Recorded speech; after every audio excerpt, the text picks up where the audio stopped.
আসসালামু আলাইকুম। ঢাকা সিলেট মহাসড়কের আজকে আমি যে স্থানে আছি এটি হলো শায়েস্তাগঞ্জ উপজেলার আলিপুর। আপনারা দেখতে পাচ্ছেন এখানে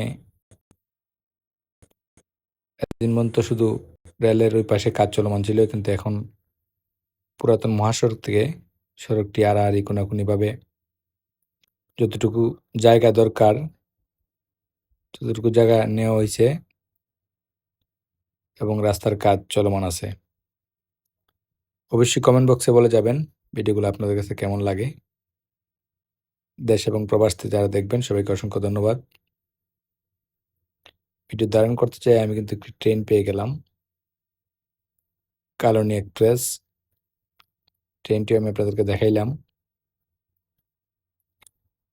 ঢাকা সিলেট মহাসড়কের আসলে কাজ কিন্তু সব দিকেই চলমান আছে। বৃষ্টি একটু সমস্যা হয়। ধন্যবাদ সবাইকে।